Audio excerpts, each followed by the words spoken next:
All right, so get this. Today we are going like deep, deep, deep into HVAC. Deep dive, right. Yeah, deep dive. Specifically, how to stay cool and comfy, especially if you are, down in Tampa Bay. Makes sense. Gets hot down there. Yeah, that seems to be where all of our source material is pointing. But the good thing is we've got a whole bunch of articles and even a YouTube video all about this stuff. Yeah. So we've got common HVAC problems, renovation tips, all that good stuff. And hopefully by the end of this, we can all save a few bucks on those, energy bills. Always a good thing. Yeah. Okay, so this Meet Sean article, I'm assuming that's a website, right? Yeah, probably. They start off by listing four really common HVAC problems. I mean, some of them are kind of obvious. Like if your system just flat out doesn't work, yeah, you've got a problem. Yeah, that's a big one. But then there are a few that are kind of intriguing. What about those strange noises your system might make? Oh, yeah. Like, have you ever heard banging or squealing or rattling coming from your vents? That's never good. That kind of stuff drives me crazy. Well, it's important to pay attention to those sounds. They're often the first sign that something's not quite right. Right. Okay, so rattling, that could be something's loose in there. Could be. Maybe just some debris that's gotten into the system. Okay. But that banging, that sounds serious. Yeah, banging could mean loose parts or a problem with the motor. Something that, if you ignore it, it's going to turn into a much bigger problem and probably a much more expensive repair. Oh, man. So it's like ignoring that check engine light in your car. Exactly. Catching these small issues early on can save you a ton of hassle and money down the road. Okay. Yeah, that makes sense. Now, one of the problems they mentioned in the article was something called frequent cycling. Oh, yeah, frequent cycling. That's a common one. So this is basically when your system is constantly turning on and off, it just can't seem to keep the temperature steady. Right. It's like it can't make up its mind. And all that starting and stopping, it uses a lot of energy, wears down your system. Yeah. Oh, man. Yeah, so that's not good. What causes that? Well, it could be a lot of things. Sometimes it's as simple as a dirty air filter. Oh, right. That restricts airflow, makes the system work harder. Makes sense. But sometimes it can be a sign of a bigger problem. Like maybe your system's just not the right size for your house. Really? Yeah. If it's too big, it'll cool the place down too quickly and then shut off. Yeah. But then it'll turn right back on again because the temperature hasn't stabilized. Oh, I see. So it's just constantly cycling on and off. Exactly. And if it's too small, it'll run constantly, trying to keep up, but never quite getting there. Oh, and that'll just burn the thing out, right? Yeah. It can put a lot of wear and tear on the system. So you really got to find that sweet spot. Yeah, you need a system that's sized just right for your home. That's key to having a system that runs smoothly and efficiently. Got it. Okay. Now, these articles from WSV Group Inc., these are they're serious. They've got 5 warning signs that, basically scream, get help now. Yeah. These are the things you don't want to ignore. Red flags, basically. Yeah. And the first one is a sudden spike in your energy bill. Ouch. Yeah. You haven't changed anything. You're living your life, doing your thing, and then bam, your bill is way higher. Yeah. That's always frustrating. But it's usually a sign that something's wrong. Right. It means your system's working harder than it should be. Okay. Could be a lot of things. Mm-hmm. Dirty components, maybe. A refrigerant leak. Maybe even a part that's starting to fail. Yikes. So you got to do some detective work. Yeah, you got to figure out what's causing that energy drain. And then this is the worst thing ever, especially in Tampa. What's that? What happens if your AC starts blowing warm air? Oh, no. Yeah. I mean, what's the point of having an AC if it's just going to blow warm air on you? Yeah, in a place like Tampa, that's a nightmare. Right. You're not going to survive. So what could cause that?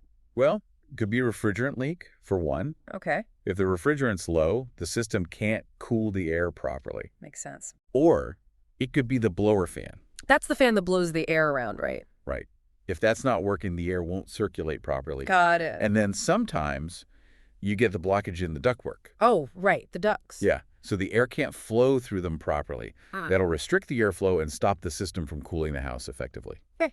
So that's a few things to look for. Yeah. Now this is kind of creepy. What is it? Strange smells coming from the system. And we're not talking about that dusty smell you get sometimes when you first turn it on. Right. This is different. Yeah. Certain smells can indicate a real problem. Yeah.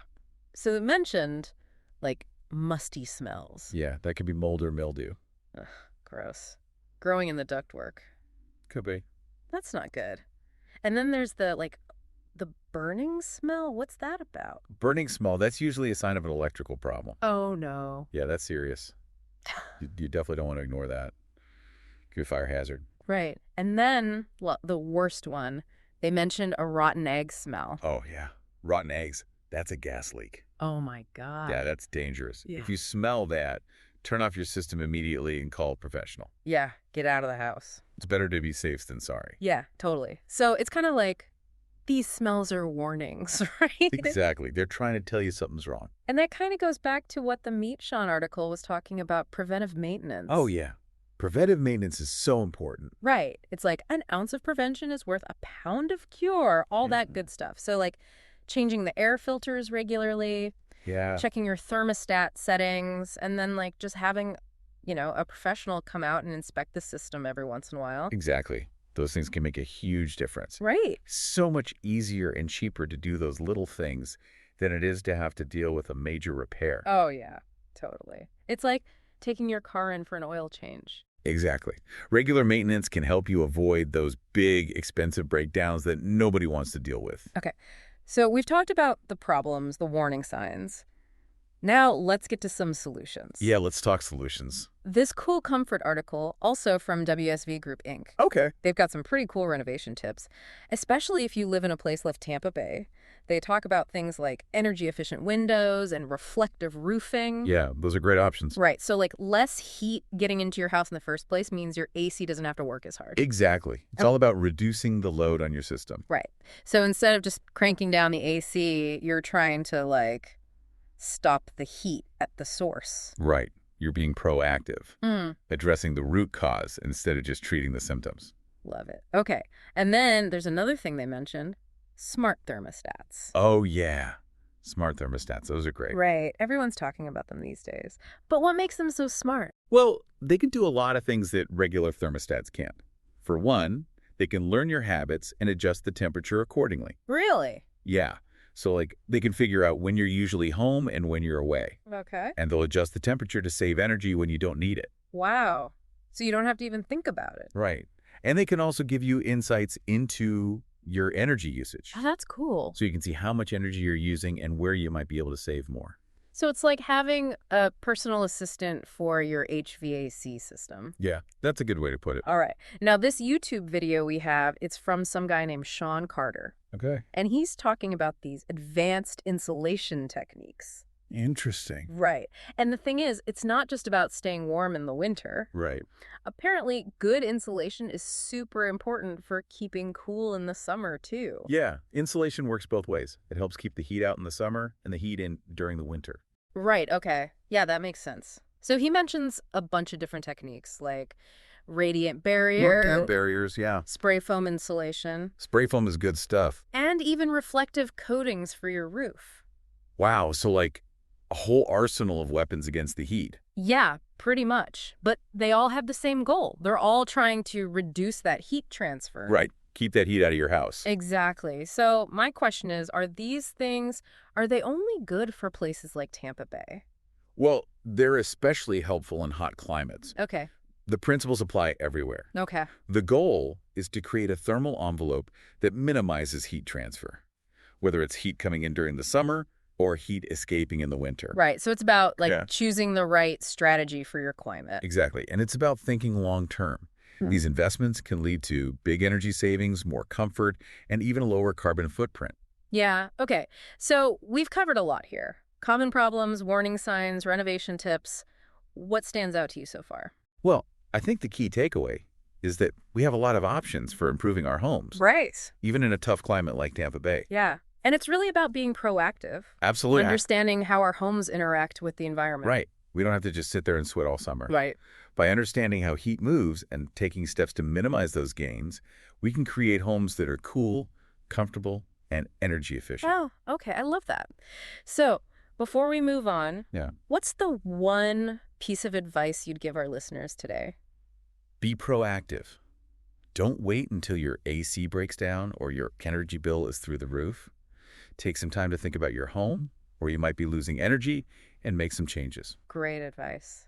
So what are some simple things people can do to get started? Well, for starters, there's air sealing. Air sealing, right. Like Remember those drafts we were talking about Oh, earlier? yeah. Those sneaky drafts. Yeah. So a good thing to do is, like on a windy day, just walk around your house and feel around windows and doors, any openings really. See if you can feel any air leaking in or out. Okay.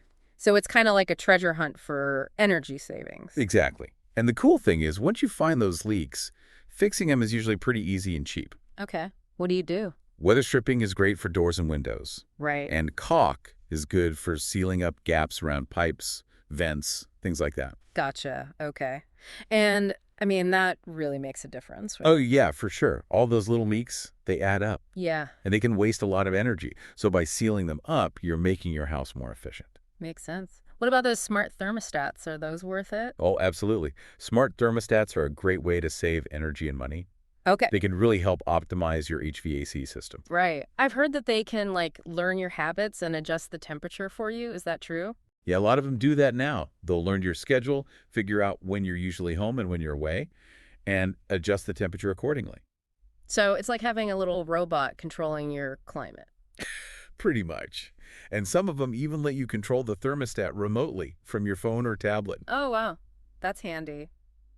So it sounds like there's a lot of like easy, affordable things people can do to improve their home's efficiency. Yeah, for sure. And the cool thing is, those little changes can make a big difference. Right, right. Okay, so let's get back to those advanced insulation techniques. Sure. What about those radiant barriers? How do those work? So radiant barriers, they sound fancy, but the idea is actually pretty simple. Okay. It's like a giant mirror that reflects sunlight back into space.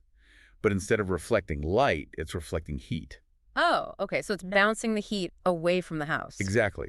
They're usually installed in the attic, facing the underside of the roof. Okay, So they block the heat from radiating down into your living space. got it. And that helps keep the attic cooler, right? Exactly. Yeah. And a cooler attic means less work for your AC. Which means lower energy bills. Exactly. So are they made of like, I don't know, some kind of special material, Yeah, they're usually made of a really reflective material. like aluminum foil? Yeah, aluminum foil or a coated film. Okay. And they can be installed as part of the roof, or you can add them as a separate layer under your existing insulation. Got it. What about that spray foam insulation? I've heard about that, but I'm not really sure how it works. Yeah, spray foam is cool. It's like a two-in-one solution. I saw. It's both an insulator and an air sealant. Oh, okay. So it's sprayed in as a liquid, and then it expands and fills up all those little cracks and gaps, Oh, wow. creating a nice airtight seal. So it's a custom-fit insulation suit for your house. Exactly. And because it seals so well, it stops both heat transfer and air leaks. Oh, okay. So it's a double win. Yeah, it's a big win. And it's also great for humid climates like Tampa Bay. How come? It acts as a moisture barrier, so it helps prevent mold and mildew. Oh, that's really important in a humid climate. Yeah, so it keeps your house healthier and more comfortable. Nice. Now, what about those reflective coatings? Those sound pretty high-tech. They do, right. It's like something you'd see on a spaceship. Yeah. But they basically serve the same purpose as radiant barriers. They reflect heat. Yeah. They're applied to roofs and walls to reduce the amount of heat the building absorbs from the sun. Okay. So, when the sunlight hits the coating, a lot of that heat just bounces right back off. I bet that's especially helpful in a place like Florida where it's so sunny. Yeah, definitely. They're especially effective on metal roofs and flat roofs, which tend to absorb a lot of heat. And they can also help protect your roof from UV damage, which can extend its lifespan. Oh, that's a bonus. Yeah, So you save money on energy and on roof repairs. exactly. It's a win-win. So, okay, all of this is super interesting. But why is insulation so important, especially in a place like Tampa? Well, Tampa's hot. That's true. It's humid. Right. So our houses are constantly being bombarded with heat. Makes sense. And if you don't have good insulation, your AC has to work overtime just to keep up. Right. So it's not just about comfort. It's about efficiency, too. Yeah, exactly.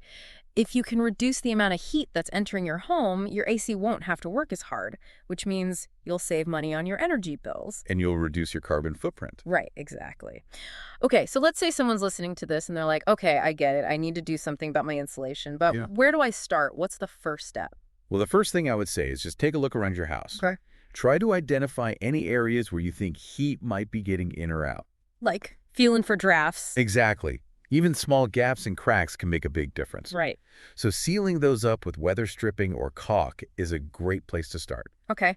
What about the insulation itself? How do I know if I need more? A good way to check is to go up into your attic and look at the insulation. If you can see the floor joists, you probably need more. Oh. And you can also hire a professional energy auditor. Oh, okay. They can do a more thorough assessment and tell you exactly where your house is losing energy. So it's like a checkup for your house. Exactly. And they can also recommend the best solutions for improving your home's efficiency. Got it. So we've talked about air sealing and insulation. Yes. What about those other renovation tips, like the energy-efficient windows and reflective roofing? Are those worth the investment? Yeah, those are definitely worth considering. They might cost a bit more up front, but they can save you a lot of money in the long run. Okay. And they can make your home more comfortable and increase its value. Right. So it's about weighing the costs and benefits and seeing what makes sense for you. Exactly. And don't forget about those smart thermostats. Right. They're a relatively affordable upgrade that can make a big difference in your energy usage. Yeah. Technology is pretty amazing. It can really help us be more comfortable and efficient. It really can. And it's just going to keep getting better. Okay. Before we wrap up this part of our deep dive, you mentioned earlier the importance of understanding how heat moves. Oh, yeah. That's really key to understanding how to keep your house cool. Can you explain that a bit more? Sure. So heat always moves from a warmer area to a cooler area. Okay. So in the summer, the heat is trying to get into your house. And in the winter, it's trying to get out. So it's like a constant battle. It is, in a way. But if you understand how heat moves, you can figure out how to control it. Right. Okay, so how does it move? You mentioned conduction, convection, and radiation. Right. Those are the three main ways heat can transfer. Okay. So let's start with conduction. Conduction is the transfer of heat through direct contact. Okay, like if you touch a hot stove. Exactly. The heat travels from the stove to your hand. Ouch. In a house, conduction happens through the walls, the windows, the roof, the floors. Okay, so if it's hot outside, that heat can travel right through the walls into my house. Yeah, that's why insulation is so important. Right. Insulation slows down the rate of heat transfer. Got it. What about convection? Convection is the transfer of heat through the movement of fluids, like air or water. Okay. Remember how hot air rises and cool air sinks? Yeah. That's convection. Right, and that's why attics get so hot in the summer. Exactly. And it's also why ventilation is important, Okay. because good ventilation will help remove that hot air from your attic and replace it with cooler air. Makes sense. Okay, what about radiation? Radiation is the transfer of heat through electromagnetic waves. Like sunlight? Like sunlight. You feel the warmth of the sun on your skin. That's radiant heat. Oh, okay. So in a house, things like windows can let in a lot of radiant heat. Oh, yeah, I can definitely feel the heat coming through my windows on a sunny day. Exactly. And that's why things like window coverings, awnings, and shade trees can help reduce heat gain from radiation. Okay, so we've got conduction, convection, and radiation. Yep. And we need to think about all three when we're trying to keep our homes cool. Absolutely. It's Yeah. all about understanding how heat moves and then using a combination of strategies to control it. Okay, so to sum it up, be proactive with your HVAC maintenance, pay attention to those warning signs, and consider those energy-efficient upgrades. Exactly. Especially those advanced insulation techniques. It sounds like those can make a big difference. They really can. And remember, even small changes can add up to big savings. Okay, that's great advice. Now, before we move on to the final part of our deep dive, I want to ask you, what are some simple, cost-effective things people can do to get started? Well, one of the simplest things you can do is make sure your home is properly sealed. Right, so it's like we were talking about earlier. Yeah, exactly. Those little drafts and air leaks, they can really add up. Yeah, they're sneaky. So take a walk around your house and see if you can feel any air coming in or out around windows and doors. Okay. Or any other openings, really. Mhm. And then you can seal those up with weather stripping or caulk. Right, easy fix. Yeah, super easy. Yeah. And it can make a big difference in your energy bills. Okay, good to know. And what about those smart thermostats? Are those a good investment? Oh, yeah, definitely. Smart thermostats are great because they can really help you optimize your HVAC system and save energy. Okay.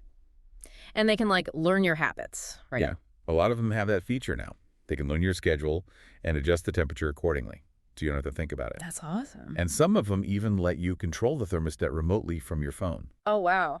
That's convenient. Right. So it sounds like there are a lot of really simple, affordable things people can do to make their homes more efficient. Yeah, absolutely. Mm. And the best part is those small changes can really add up over time. Okay. So we've covered a lot of ground today. We talked about common HVAC problems, warning signs, and even some cool renovation Yeah, tips. we really went deep. A true deep dive. This has been fun. Yeah, it has. So, what's the one thing you hope our listeners take away from this? I think the most important thing is to be proactive. Don't wait until your AC breaks down or your energy bills are through the roof to start thinking about efficiency. Right. Start making those changes now. Your wallet and the planet will thank you for it. Great advice. Well, thank you so much for sharing your expertise with us today. It was my pleasure. And to all our listeners out there, thanks for joining us for another deep dive. We hope you learned something new, and we hope you'll join us again next time. Stay cool out there. See you on our next deep dive.